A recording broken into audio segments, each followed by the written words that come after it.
A quiet street can look ordinary to anyone passing by. Yet behind those trimmed lawns and painted fences, tension can brew until one small act splits everything wide open. A single afternoon became the breaking point, where a moment meant to humiliate instead turned into the spark that shook an entire community awake. What began as whispers and fake authority transformed into a reckoning that no one on that block will ever forget.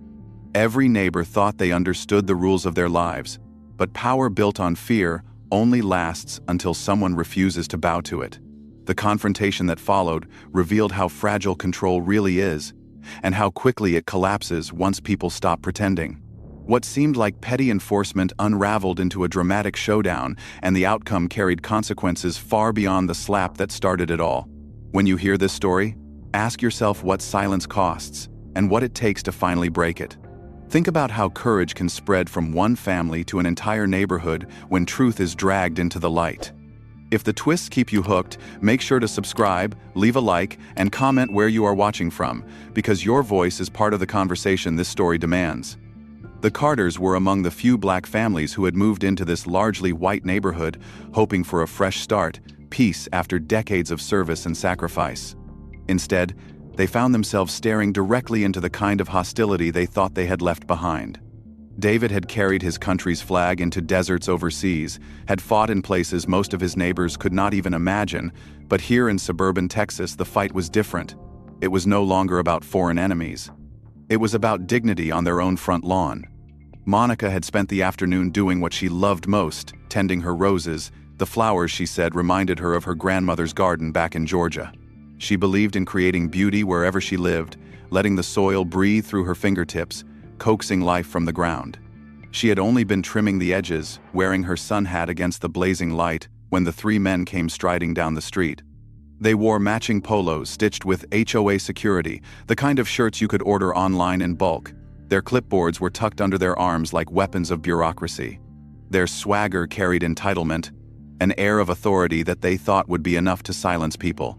Most of the neighborhood had been intimidated into submission, but Monica was not most people. Ethan stopped in front of her yard, his smirk deliberate, as though her very presence in this neighborhood was some kind of violation. "Afternoon," he said, tapping his clipboard. "Looks like your roses are creeping into the walkway. That's a violation. Either fix it by tomorrow or pay a fine." Monica straightened, her gloves smudged with soil, her eyes sharp.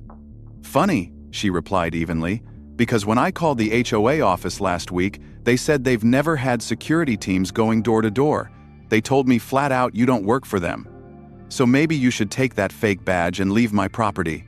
Ethan's smirk cracked, but he stepped closer, his voice lowered, laced with contempt. "You think you're brave talking like that? Maybe it's because your husband filled your head with that Marine pride, but you're not him." Monica's jaw tightened. She looked him in the eye and said, "You're right. I'm not him, but I'm not afraid of you either. You're just a coward in a cheap uniform." In that instant, Ethan snapped. With an ugly suddenness, his hand came up and cracked across her cheek. The sound echoed across the block like a whip. Monica stumbled back, her hand flying to her face, the sting burning through her skin. She did not cry, did not flinch. Instead, she lifted her chin, her eyes blazing, and hissed, "You'll regret that." Across the street, Mrs. Reynolds dropped her garden hose, water splattering across her feet. Carla Park clapped a trembling hand over her mouth. A boy on his bicycle froze mid-pedal, his eyes wide. The neighborhood, which had grown used to intimidation whispered in shadows, was now watching it unfold in daylight. It was not just a slap. It was a declaration, an attempt to put a black woman in her place.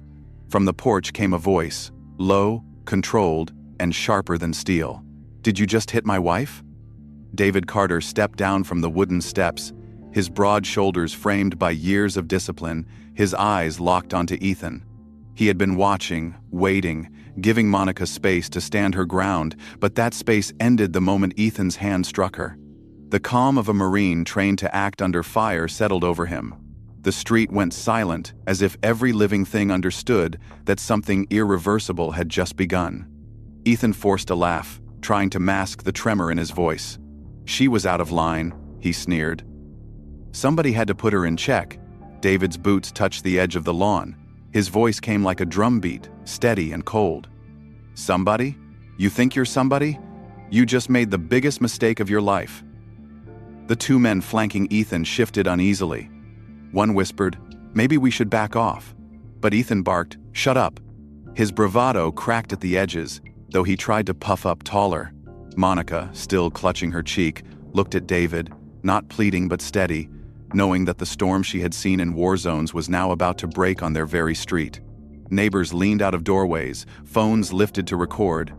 For months they had endured threats, fines for lawn decorations, warnings for kids playing basketball, intimidation over curtains and mailboxes.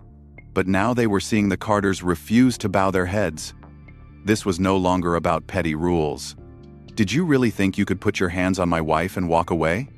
Ethan shifted his weight, glancing at his two accomplices who lingered behind him with nervous eyes, one holding his clipboard tighter as if the thin piece of wood could shield him from what was about to happen, the other already sweating under the late Texas Sunday. "She broke the rules," Ethan muttered, trying to sound in control. "Someone has to enforce them." David took a single step forward, deliberate, like a man walking toward an enemy position. "Enforce?" he repeated, his voice carrying across the yards where neighbors had frozen in place. "You think slapping a black woman in her own yard is enforcement?" He let the word hang, dripping with contempt. Monica, her cheek still throbbing, whispered, "David, don't." But her tone was not a plea to stop, it was a warning, because she knew her husband's training, his temper, and the storm in his eyes that had been unleashed before in places far from this quiet street. Ethan, mistaking her warning for fear, straightened and laughed, a hollow, sharp sound that made the crowd stir with unease. "You people don't get it," he sneered, his voice rising now as if volume alone could restore his control. "We run this neighborhood now. Break the rules, there are consequences." That last word landed heavy, but David's lips curved in something that was not a smile. "Consequences?" he repeated softly, tilting his head as though amused by the audacity. "You're about to learn what real consequences mean." He moved, not fast enough to strike, but fast enough to make Ethan flinch, his bravado cracking for all to see. The neighbors gasped, some clutching each other, some raising phones higher to capture what was happening, and across the street Mrs.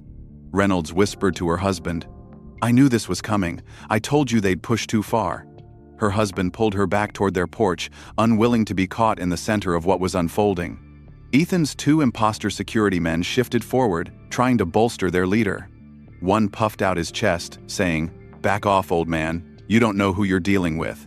But David's eyes never left Ethan's face, his gaze like iron. "Oh, I know exactly who I'm dealing with," he said coldly. "Pretenders, bullies, men who think uniforms they bought online make them powerful." His body tensed, his hands loose at his sides, his stance that of a fighter ready to move at the slightest provocation. The other imposter tried to speak, his words stammering, We're just keeping order." David finally turned his head slightly, his eyes flicking toward the two of them like the scope of a rifle. "Keeping order? You call harassing widows, shaking down families, and striking women order? You don't know the meaning of the word." He took another step forward, and Ethan involuntarily took a step back, his shoes scuffing against the pavement. The smirk had slipped now, replaced with a mask of stubborn defiance that barely covered his fear. The moment was stretching, pulling every second tight until it felt like the whole street was holding its breath. Monica stood tall behind David, her cheeks swollen, but her voice rose, trembling but strong. "He hit me because he thought no one would stop him, but he's wrong." Her words seemed to galvanize the watching neighbors. Carla Park stepped off her porch, her face pale but her voice steady. "We've all seen it," she called out. They've been threatening everyone for weeks. Murmurs spread through the crowd, whispers of agreement, fragments of confessions, fake fines, threats, intimidation. It was all tumbling out now, the truth rising on the back of one slap that had gone too far. Ethan's eyes darted toward the crowd, realizing his hold on fear was slipping, that his power was unraveling in daylight. "You all think this changes anything?" he shouted, trying to reclaim the stage. "We're in charge here. Without us, this place falls apart." David's voice came over him like a hammer striking steel. "Without you, this neighborhood finally breathes." Then, in one fluid motion, he stepped closer, his voice a whisper only Ethan could hear, though the crowd sensed its weight. "Apologize to her, right now." or I'll make sure you never forget what happens when you put your hands on her again." Ethan froze, his jaw working as if searching for words, but none came. His two men shifted nervously, their clipboards suddenly ridiculous in their hands. David's shadow loomed over them, the Marine, the husband, the black man who refused to bow, who had fought battles across oceans and now stood ready to fight for dignity on his own street. The neighbors could sense it too. They had seen fear in men before, but what settled on David now was not fear, not anger, not even rage. It was the icy calm of training taking over, the moment when instinct directed every muscle. Ethan Brooks tried to laugh again, but his voice cracked, betraying his bravado as David stepped forward and in one fluid motion twisted Ethan's arm behind his back. The crowd gasped as Ethan stumbled, his knees buckling under the sudden pressure. David's grip was unrelenting, his strength honed by years of carrying wounded brothers out of fire zones, his discipline sharpened by the knowledge of exactly how far to push without losing control. Ethan cried out in pain, his face pressed into the grass, and for the first time the power dynamic shifted in plain sight. The two imposters moved instinctively to rush forward, thinking numbers might even the odds, but David had already anticipated their movements. As the first one lunged with a clumsy swing, David pivoted sharply and drove a boot into his chest with a force that sent him flying backward onto the lawn, the wind knocked clean out of him. The man hit the ground with a thud, clutching his chest and wheezing for breath, and the neighbors gasped again, some covering their mouths, others whispering prayers. The second imposter hesitated, then swung wildly, his punch reckless and desperate. David sidestepped with practiced ease, caught the man's wrist midair, and yanked him down hard, twisting until the man yelped in pain. In less than 10 seconds, the entire crew of pretenders who had terrorized the block for weeks lay scattered and humiliated at the feet of the Marine they had underestimated. The crowd's silence broke into a mixture of gasps, murmurs, and even quiet cheers from neighbors who had endured these men's intimidation for far too long. Phones were held higher, capturing everything, the moment when the balance of fear tipped. Monica, still standing with her cheeks swollen from the slap, looked at her husband with pride and relief. She had seen him in battle mode before, in glimpses during restless nights when his mind dragged him back to firefights overseas, but this time it was not a dream. This time it was real, and it was happening right in front of their home. David leaned in close to Ethan, who writhed beneath him, and whispered with deliberate weight, "You're finished. You'll never lay a hand on her or anyone else again." His words carried not just threat, but certainty, the kind of certainty that left no room for defiance. Ethan whimpered, his earlier arrogance dissolving into fear, his voice muffled against the dirt. The other two imposters, dazed and aching, scrambled to their feet, but when they looked up and saw David stare, they froze. They knew they were beaten.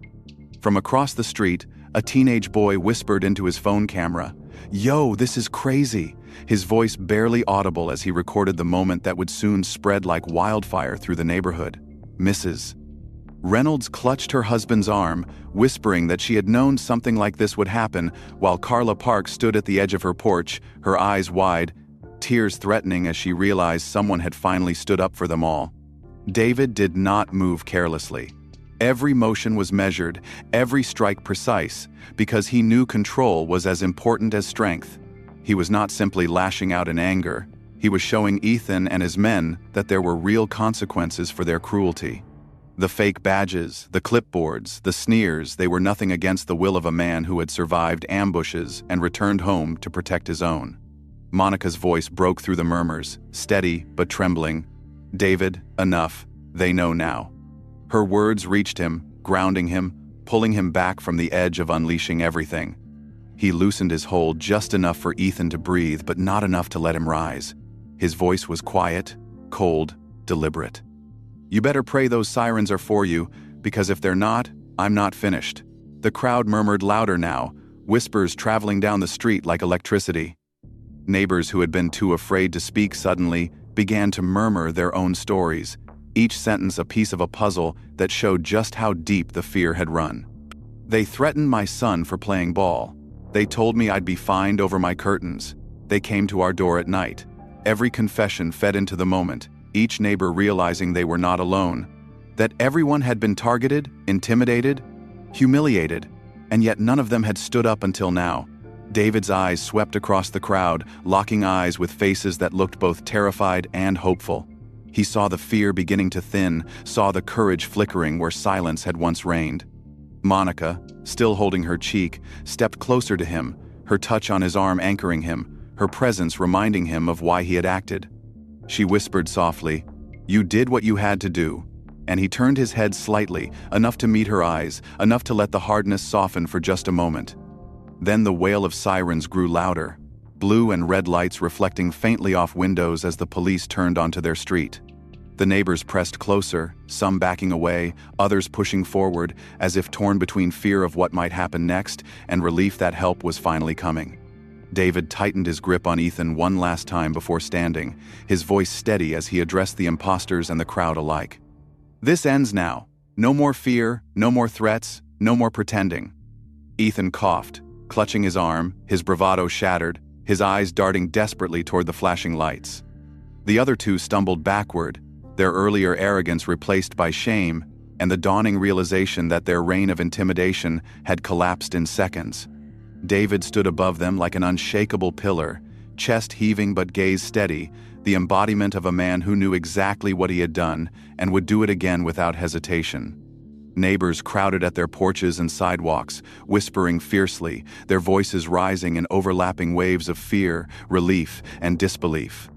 Some still held their phones up to record, knowing that the story of this afternoon would ripple far beyond their street. Monica Carter stood close, her cheeks still burning from the slap, but her presence steady, one hand resting lightly on David's arm, as if to remind him that though his body hummed with adrenaline, he was not alone. The imposters had strutted through this block for weeks, shaking down residents, barking threats, pretending to hold authority, but now their false power was exposed, and everyone was watching it collapse in real time. Ethan shifted under David's boot, trying to muster some trace of arrogance. "You think this makes you a hero?" he spat, his voice cracking. "You think they'll thank you? You don't know who you're messing with."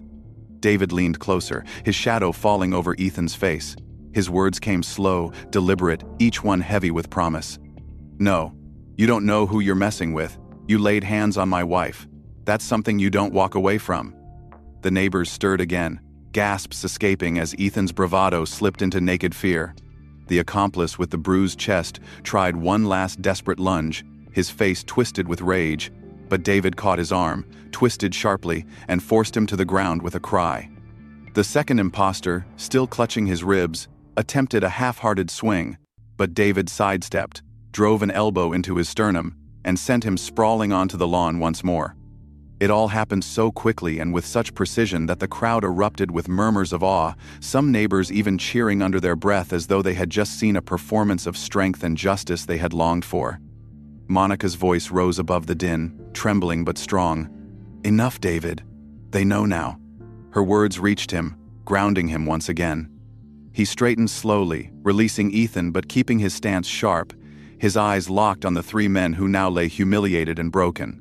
The faint sirens grew louder still, bouncing off the houses, promising that authority, real authority, was seconds away. The neighbors buzzed like a hive, voices overlapping with nervous energy. He slapped her right in front of everyone. "They've been terrorizing us for months. I thought they worked for the HOA. No, they were fakes all along." Each confession rolled into the air. The collective recognition that silence had allowed these men to thrive. Now, with the imposters brought low, those voices were finally spilling out, stronger with every passing second. Carla Park, who had lingered nervously on her porch, stepped forward, her voice trembling but loud enough to carry. "We all saw it. He hit her. He's been harassing us, threatening us. We were scared, but no more." Her declaration seemed to ignite the others. Mr. Chen, standing stiffly by his fence, shouted that the imposters had left fake citations in his mailbox. Mrs. Reynolds, still clutching her garden hose, added that they had threatened her with fines over her curtains. One after another, the neighborhood found its voice, speaking truths they had been too afraid to admit until this moment. David listened, his eyes scanning each neighbor, nodding subtly as though affirming that their courage was as important as his strength. Ethan struggled to his feet, dirt smeared across his cheek, spitting blood into the grass. "This isn't over," he muttered bitterly, trying to reclaim some shred of dignity. You'll regret this, all of you." David took a single step forward, towering over him, his voice low and icy. "The only thing you should regret is thinking you could bully this street with lies and cheap uniforms. Your time is done." The sirens were now unmistakable, their wails echoing closer until the glow of flashing lights finally washed over the houses. Police cruisers screeched to a stop at the curb, doors flinging open as officers stepped out, hands near their holsters, eyes sweeping the chaotic scene. Neighbors backed away slightly, clearing paths, but their voices did not stop. Instead, they grew louder, more insistent, everyone desperate to tell the truth. "They're fakes. They hit her. They've been threatening our kids." Officer Ramirez, tall and broad-shouldered, stepped forward first, his eyes narrowing at the sight of the three battered men on the lawn, the crowd surrounding them, and David standing at the center like a sentinel. "What happened here?" he demanded, his voice sharp. Before David could answer, Carla raised her hand and shouted, "They're not real HOA security. They've been scamming us for weeks." She pointed directly at Ethan, slapped Monica Carter across the face. Ramirez's jaw tightened. He turned toward Monica, who stepped forward despite the redness still staining her cheek. Her voice was calm, clear, undeniable. "He hit me. In front of everyone." Ethan opened his mouth, but no words came. The weight of witnesses, of videos recording from every angle, pressed down on him until even he realized resistance was useless. The officers moved quickly, patting down the three men, pulling fake IDs and cheap badges from their pockets. One deputy shook his head in disbelief, holding up the flimsy plastic for the crowd to see. "These aren't official. Not even close." Relief rippled through the neighbors, but anger too, a fury that they had been duped for so long. "Mrs." Reynolds cried out, "I paid them money I didn't owe because I thought they were real." "Mr." Chen added bitterly, "We all did." David remained silent, his arm now wrapped protectively around Monica, but his eyes never left Ethan, watching as the officers cuffed him and shoved him toward the cruiser. David's arm never loosened from around his wife's shoulders, his body still tense with the instinct to protect, and Monica's hand never strayed from the place where Ethan's slap had burned. But as they walked back to their porch through the crowd of whispering neighbors, she leaned gently into her husband's side and whispered, "It's finally quiet again," though her voice trembled with the knowledge that quiet did not mean safe. That night, long after the neighbors had retreated into their homes, long after the last echoes of police radios had drifted away, the Carters sat together in their living room, the weight of everything pressing down like the humid Texas air. Monica sipped her tea slowly, her cheek still tender, while David stared at the dark window as though watching for threats that might crawl back out of the shadows. He had always been like that, eyes scanning, body ready because habits built in war zones did not fade with retirement, and he knew that the fight in Round Rock was not truly over. But to understand why this mattered so deeply to him, to both of them, you had to step back to the months before when they first chose this neighborhood, when they thought they were choosing peace. After 22 years of service in the Marines, years spent in deployments across deserts and jungles, years carrying brothers out of firefights and writing letters home to a wife who waited in silence, David had finally come to a moment where he could say enough. He wanted something quieter, something slower, something that belonged only to Monica and to him. Dallas had been crowded, busy, loud, and after their two children left for college, the house had felt less like home and more like a reminder of years lost to distance. They needed new roots, and Monica had always dreamed of a small home where she could plant roses and drink tea on a porch swing. When they first drove into Round Rock, they saw tree-lined streets, wide sidewalks, and neighbors walking dogs, waving to strangers as though everyone still knew each other's names. Their house was modest but charming, perched on a corner lot with a wide lawn and a porch that seemed to beg for quiet evenings. The first night Monica sat on that swing, her hand tucked into David's and whispered, "It feels like we can finally breathe here." He kissed her temple and believed it. For the first few weeks, life truly did seem peaceful. David ran every morning down the neighborhood trails, nodding to joggers and waving to kids riding bikes. Monica spent her afternoons in the garden, coaxing life out of the soil and kneeling into the earth like she could plant more than flowers, like she could plant hope itself. They introduced themselves to neighbors, the Johnsons, the Parkers, the Chens, and everyone smiled, everyone spoke kindly, and it felt as though maybe, just maybe, this place could hold them. But peace is fragile. and it does not take much to break it. It started small, with sightings of men in dark polo shirts walking door to door with clipboards, stopping at homes and speaking in voices too harsh to be neighborly. David noticed them first on one of his morning runs. He slowed, watching as the men scrawled notes on their clipboards and scolded a young couple for leaving recycling bins out too early. Their shirts read HOA security, but their posture read arrogance, their eyes read aggression. David had spent enough time around authority to know what real authority looked like, and these men were not it. That night over dinner, he told Monica what he had seen, shaking his head as he cut into his food. "They call themselves security, but it doesn't look right. Looks like a power trip." Monica frowned, setting down her fork. "Do you think they're legit? Maybe the HOA hired them." David shrugged. "Maybe, but they don't look trained, more like guys who ordered uniforms off the internet." Monica thought about it all night, and a week later she had her own encounter. Walking back from the mailbox, she was stopped by Ethan Brooks himself, who glanced at her mailbox and sneered that the paint was peeling and she had 10 days to fix it or face a fine. Monica blinked, stunned, and reminded him that HOA notices came by letter, not by doorstep threats, but Ethan leaned closer, his voice dripping with condescension. "Times change. We're not afraid to enforce now." When she told David later that night, irritation laced her voice. "He talked to me like I was some kind of criminal, over paint." David's jaw tightened, the same way it had when he heard gunfire overseas. "Don't let them push you around. I'll handle it." The next day he called the HOA office, only to hear confusion on the other end. "We don't have a security team, sir, never have. If someone's claiming that, they're not with us." That was the moment everything shifted. David had seen liars before, men who pretended to be what they weren't, and he knew the danger of letting them operate unchecked.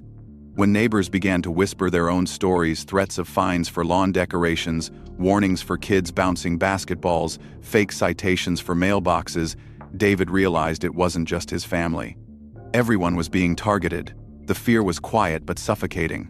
People complied because it was easier than confrontation, easier than risking escalation. That knowledge had eaten at David in the weeks leading up to the slap. He would sit on the porch swing with Monica, watching shadows cross the street, his instincts restless. She would try to reassure him, touching his hand, whispering, "Maybe if we just stay quiet, it will pass." But David shook his head every time. That's how they win. Fear works when no one stands up. And then, on that hot Saturday afternoon, the fear broke. Ethan's hand struck Monica, and David's instincts answered without hesitation. David could not shake the way Ethan's eyes had glared through the cruiser window, nor could Monica erase the sting of that slap, no matter how often she pressed a cold cloth against her cheek. They both knew the truth. Men like Ethan never gave up after being exposed. They doubled down, and the neighbors were already whispering about what might happen next. By the end of the week, fear began to creep back into the edges of the block. The Chens admitted they had found another fake citation stuffed into their mailbox, warning them about non-compliant shrubs. The Johnsons whispered that one of Ethan's crew had circled their driveway late at night, headlights lingering like a predator waiting to pounce. The Parkers confessed that their teenage son had been stopped again on the sidewalk, accused of loitering after dark, threatened with a fine that never existed. These stories filtered back to the Carters through hushed conversations, each neighbor looking over their shoulders as if afraid the imposters still watched from the shadows. David listened, jaw clenched, his instincts screaming that waiting for the police alone would not be enough. He told Monica, "They're testing us. They want us to retreat, to shrink back into silence." Monica nodded, her eyes worried but steady. "And if the neighbors give in again, it all comes back." The imposters' intimidation did not stop with warnings. One night, while David sat on the porch swing with Monica, a car slowed in front of their house. The window rolled down, and Ethan's voice carried across the street in a mocking drawl. "Pretty flowers, Mrs. Carter. Be a shame if someone reported them for blocking the walkway." Then the car sped off, laughter echoing in the night. Monica gripped David's arm, whispering, "Don't start something yet." David's jaw tightened as he watched the taillights vanish. They just did. His words were calm, but Monica could hear the thunder beneath them. The threats escalated, small skirmishes meant to remind the neighbors that fear was still supposed to rule. Fake fines appeared on doors, families were followed during evening walks, and children playing outside were ordered back indoors by men with no authority at all. The imposters were trying to rebuild their grip through intimidation, and while the police promised charges were being processed, the neighborhood still felt exposed. David refused to retreat into silence. One afternoon, he caught the imposters standing near his fence, pretending to measure the grass with tape measures, smirking as they wrote on clipboards.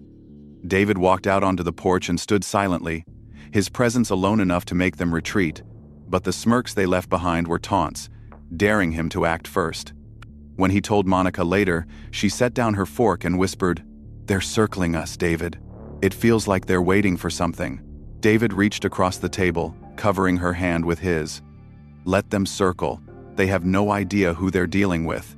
But Monica knew, maybe better than anyone, exactly who he was. She had seen the look in his eyes before deployments, the calm before chaos, the way he transformed when pushed past the breaking point. And she knew that the neighborhood might not be ready for what was coming if Ethan pushed too far again. Carla Park confirmed the rising tension when she stopped by late one evening, her voice low and urgent. "I overheard Trevor, the one with the clipboard, bragging about making an example out of someone this week." David's body went still. "Did he say who?" Carla hesitated, then nodded slowly. "He mentioned Monica." The room went silent. Monica's hand froze halfway to her teacup, her eyes darting toward her husband. David exhaled through his nose, steady but fierce, the calm before a storm. "Thank you, Carla. We'll take it from here." That night, David could not sleep.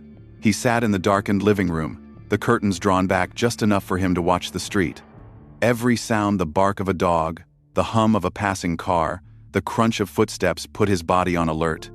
He had been trained to anticipate ambushes, to expect attacks where others thought they were safe, and now every instinct screamed that the imposters would try again, that Ethan would not let humiliation be his last act. He whispered to himself, barely audible, "If he lays a finger on her again, I won't hold back." Days passed with tension building like thunderclouds. Neighbors whispered warnings, stories of imposters knocking on doors at odd hours, leaving cryptic notes on windshields, circling the block like predators marking territory. The Carters could feel the weight of every glance, every lingering presence, as though the imposters were drawing the entire neighborhood into a standoff no one had chosen. Then Saturday came, heavy with heat, the kind of Texas afternoon where the air clung to skin and the cicadas screamed from the trees.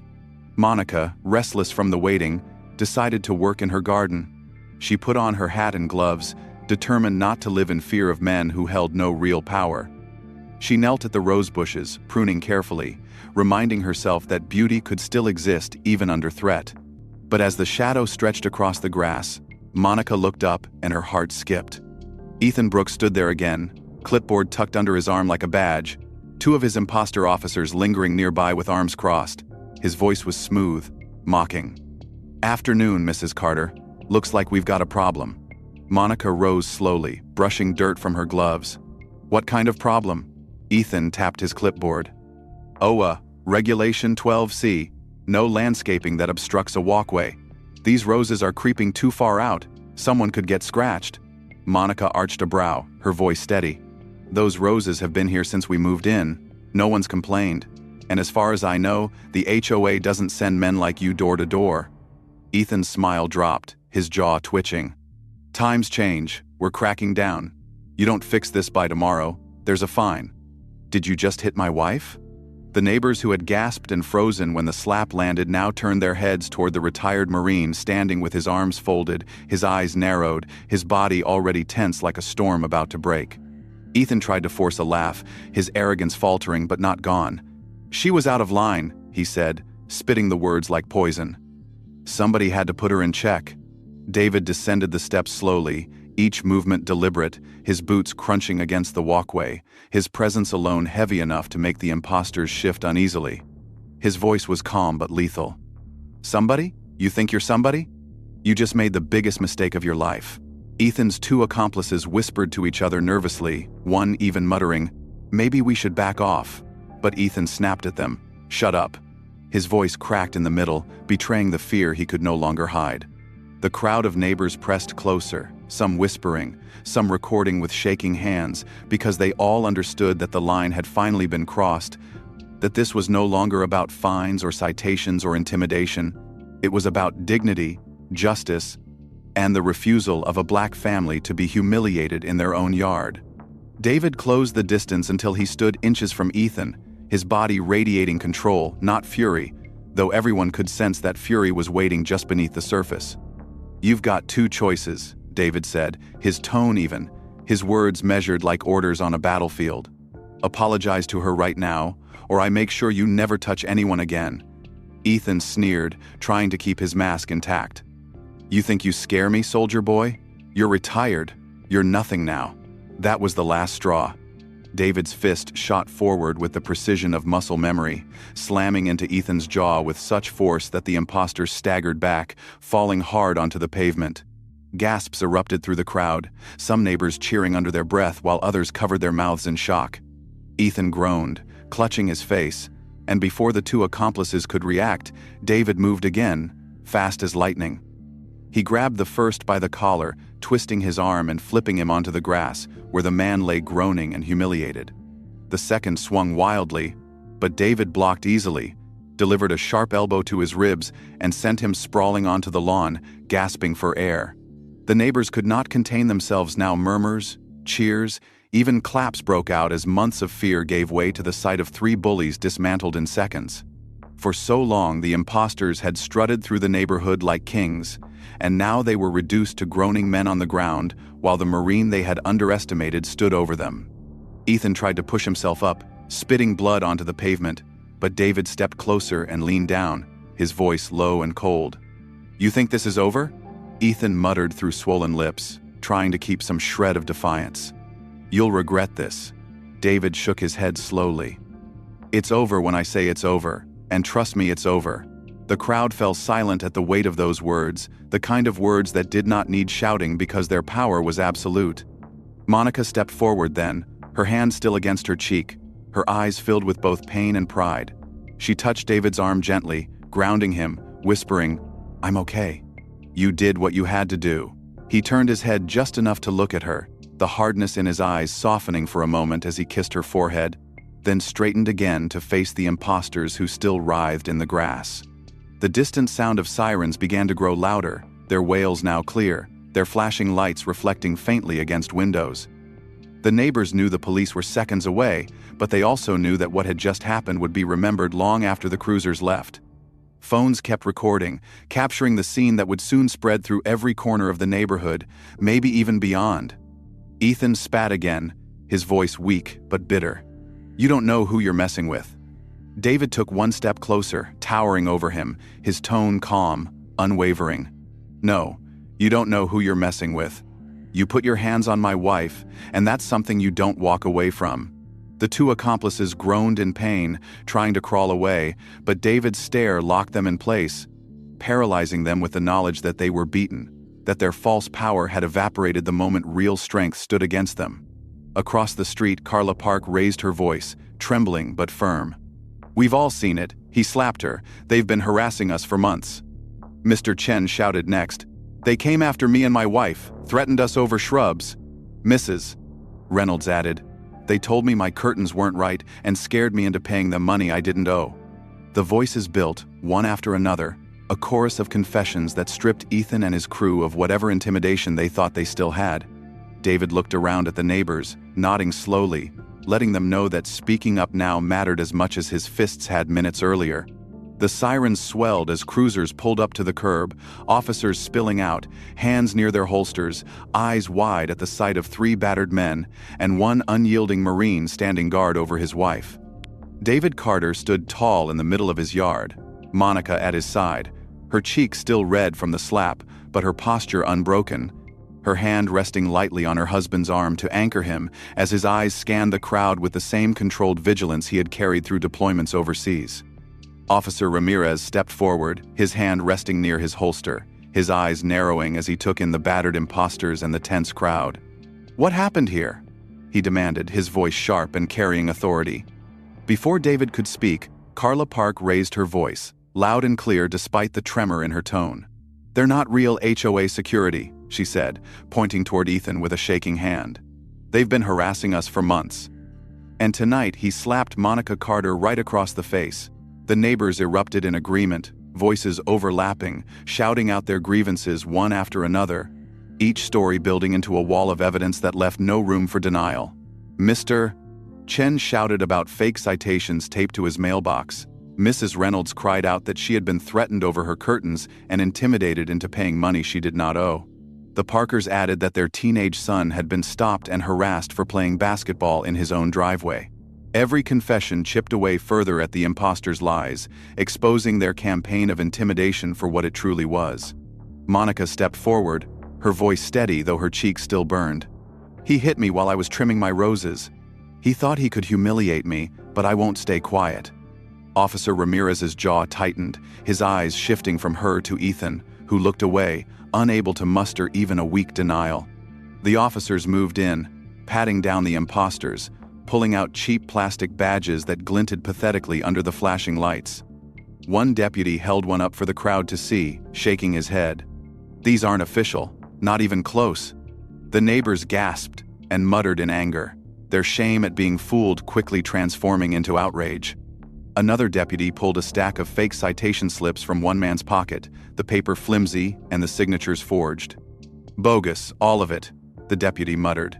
David crossed his arms, his voice low but carrying. "They fooled people because they counted on fear. They thought no one would question them." Ramirez nodded slowly, his expression grim. "Well, they're done now. With witness statements like this, with video evidence, there's no way they walk away." Ethan spat onto the ground, his voice weak but venomous. "This isn't over. You'll regret this. All of you." David stepped closer, towering over him, his voice cold and steady. "The only thing you should regret is thinking you could terrorize decent people with lies. You put your hands on my wife. That ends here." The officers hauled Ethan to his feet, cuffing him tightly as he winced, his earlier arrogance a distant memory.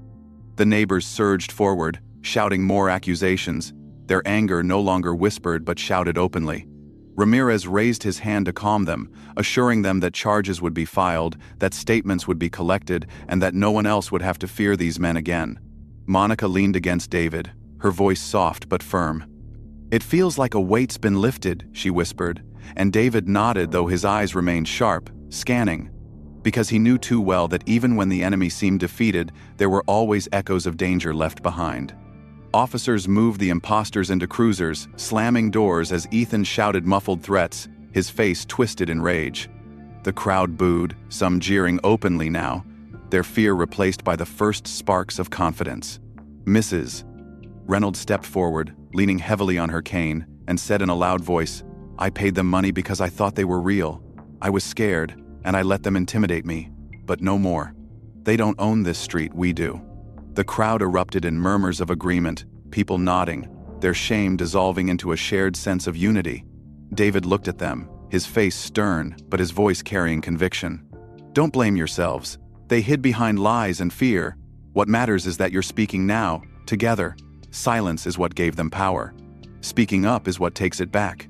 Ramirez turned to David, his tone steady but respectful. "We'll need your statement too, Mr. Carter. From what I can tell, you handled yourself better than most would have. You didn't swing until after they struck your wife, and with this many witnesses, I don't think you'll have anything to worry about." David nodded once. "I'm not worried. I did what any man would do." He glanced at Monica, whose head rested against his shoulder, her pride in him radiating as clearly as the bruise on her cheek.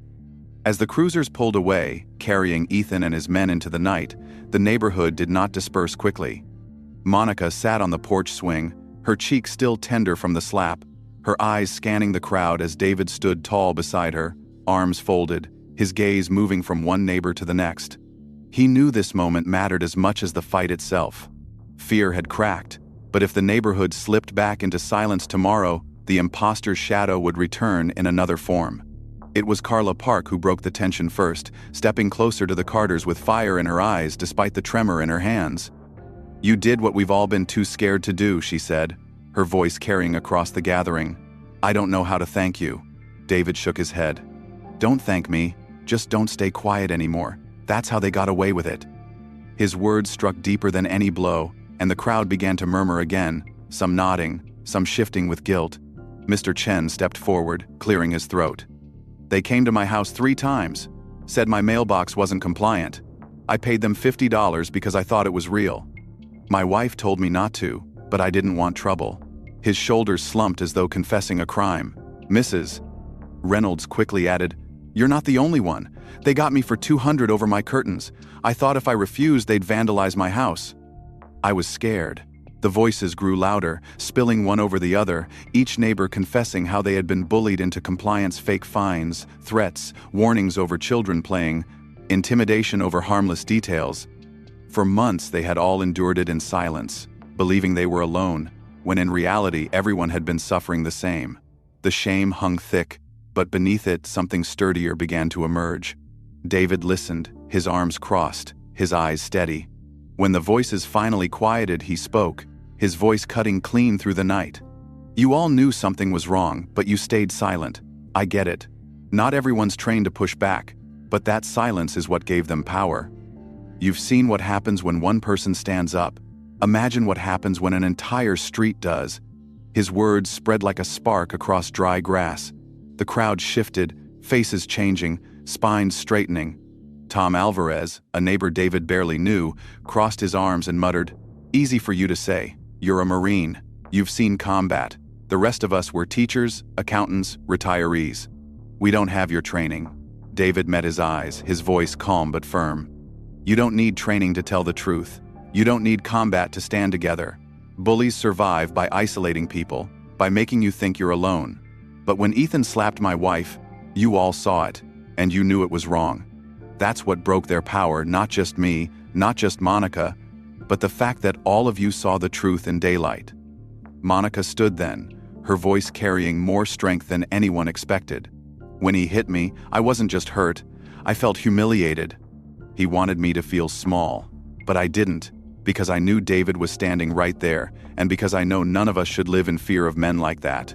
If we keep letting people like Ethan run things, they'll take and take until there's nothing left. We don't have to let them." Her words cut deeper than David's, because they came not from combat training, but from the simple dignity of a woman who refused to be broken. "Mrs. Reynolds raised her cane and declared, "She's right. I've lived here 30 years. I'll be damned if I let 3 punks in fake uniforms tell me how to live." Her voice cracked, but it was resolute, and murmurs of agreement rippled through the crowd. Carla spoke again, her voice gaining confidence. "So what do we do? Waiting for police isn't enough. We need to look out for each other. If we see something off, we speak. If someone gets harassed, we don't whisper, we confront it together." A murmur of agreement spread. Mr. Chen raised his hand nervously. "We could meet. At my garage. Big enough to hold everyone. We should talk before people slip back into silence." The neighbors exchanged looks, and for the first time in months, their fear seemed to thin, replaced by something like resolve. Even Tom Alvarez, though doubtful, shifted uneasily, his crossed arms loosening. David nodded. "That's how you stop bullies. Not by fighting, but by refusing to look away." If Ethan had walked down this street and seen 30 neighbors watching instead of one woman alone, he never would have dared. The crowd murmured, some even clapping softly. Plans began to form in small groups, phone numbers exchanged, promises to check in on each other, whispers of group chats and evening patrols. It was not about replacing the police. It was about refusing to be prey again. As people began to drift back to their homes, their heads held a little higher, Monica leaned against David, her voice soft but thoughtful. "Do you think this really changes anything?" David looked out at the street, at the neighbors dispersing but still talking, still planning, still carrying the weight of what they had just experienced. "Yeah," he said quietly. "It changes everything. Fear kept them strong. That fear's gone now." 2 days after the neighborhood had gathered in Mr. Chen's garage to share their stories and commit to standing together, the street looked different. It was not that the houses had changed or the sidewalks had been repaved or that the roses in Monica Carter's garden had suddenly bloomed brighter. It was that the people themselves carried themselves differently. The Johnsons waved as they walked their dog. The Parkers let their son dribble his basketball without glancing nervously at the street, and even Mrs. Reynolds sat on her porch knitting without her usual quick glances over her shoulder. The imposters were gone, locked in cells waiting for arraignment, but what had truly shifted was deeper, invisible, and undeniable. Fear no longer ruled the block. David Carter walked with Monica along the sidewalk that morning, his hand brushing hers, his eyes scanning the street not with suspicion but with cautious pride. Monica's cheek had nearly healed, though the memory of Ethan Brooks's slap would never fully fade, but she refused to let the mark define her. She touched the roses as they passed, smiling faintly, and said, "Every time I look at these, I'll remember not the pain but the moment after, when we stopped being afraid." David nodded, his jaw tightening but his voice soft. "That's the point. Pain doesn't get the last word, strength does." Later that evening, the neighborhood met again, this time not in fear but in determination. Folding chairs filled Mr. Fording the Meester. Chen's garage, kids perched on bikes near the back, and the smell of coffee and store-bought cookies mingled with the warm Texas air. It was not about refreshments, though. It was about claiming what had been taken from them. Carla Park spoke first, her dark hair falling into her eyes as she looked around the room. "We all knew something was wrong, and we let it slide because we thought it was easier than confronting it. But Monica got slapped in her own yard, and if David hadn't stepped in, who knows how far Ethan would have gone. We can't let ourselves go back to pretending." Monica sat in the front row, her cheeks still faintly discolored, her hand resting in David's. She raised her voice with a steadiness that quieted the room. "When he hit me, I felt small, but only for a moment. Then I realized I wasn't alone. My husband stood with me, and so did all of you when you finally spoke up. That's what makes us strong, not silence, but unity." The room hummed with agreement. Mrs. Reynolds stood shakily with her cane, her voice firm despite her years. "She's right. I let them intimidate me into paying money I didn't owe because I thought it would protect me. But it didn't protect me, it only fed them. Silence is what gave them power. Not anymore." The neighbors nodded, murmuring in agreement, some even clapping softly. Tom Alvarez, still doubtful but less rigid than before, spoke up. "So what happens when someone else shows up, another Ethan, another crew in fake uniforms? What then?" David leaned forward, his eyes sharp, his voice calm but commanding. "Then we deal with it together. Not by fighting with fists, unless we have no choice, but by refusing to be silent. Bullies thrive when people look away. They collapse when everyone stands together. That's the difference between fear and strength." The neighbors began to talk about practical steps, exchanging phone numbers, creating a group chat, organizing evening walks where residents would check in on each other. It wasn't about replacing police or pretending to be law enforcement themselves. It was about refusing to be prey ever again. The Chens offered their garage for future meetings. The Johnsons volunteered to set up the communication chain, and even Tom muttered that he would join because he was tired of pretending things were fine when they were not.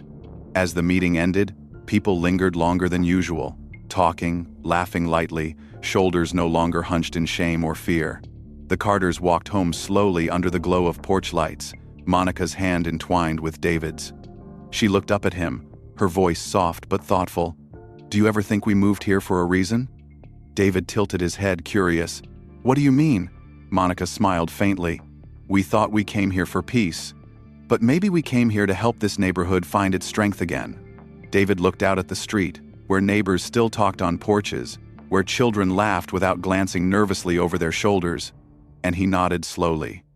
Life has a way of putting you where you're needed. Sometimes peace isn't something you find. Sometimes it's something you build. They reached their porch, the roses swaying faintly in the evening breeze, the same roses that had stood witness to humiliation and defiance, and Monica touched one gently. "I'll remember this not as the place where I was struck, but as the place where we stood up, where we all stood up." David wrapped his arm around her shoulders, kissing her temple. "That's how it should be. Pain tries to define us, but courage rewrites the story." Weeks later, the neighborhood looked transformed. Kids rode their bikes freely, families chatted across fences, and the group chat buzzed with updates: lost pets found, suspicious vehicles noted, block parties planned. The Carters' names came up often in those messages, but David always downplayed it when reporters called or neighbors thanked him. "It wasn't just me," he told them. "It was all of us, finally standing together." Monica laughed softly at his humility, but she knew the truth. One act of defiance had broken the silence, and from that defiance, a community had been reborn. Months later, when people in Round Rock spoke of that summer, they didn't just talk about the fake HOA cops who tried to rule with intimidation. They spoke of how the Carters and their neighbors learned that unity was stronger than fear. They spoke of Monica's roses as a symbol, not of pain, but of resilience. They spoke of how one slap meant to humiliate instead became the spark that taught an entire street a lesson in courage. For David and Monica, the meaning was simple but eternal. Courage was not about never being afraid, it was about refusing to let fear decide how you lived. And in the quiet of their porch swing, with the night air warm and their neighborhood finally breathing again, they both knew the fight had been worth it. The end. If this story kept you reading until the end, take a moment to hit the like button and subscribe so you don't miss the next one. I'd love to know what you think about the way this neighborhood stood up together. Did the ending feel like justice to you, or do you think Ethan will try to come back? Share your thoughts in the comments and let me know where you're watching from. Your feedback not only helps shape the next stories, but also reminds me that these powerful moments of courage matter to people everywhere.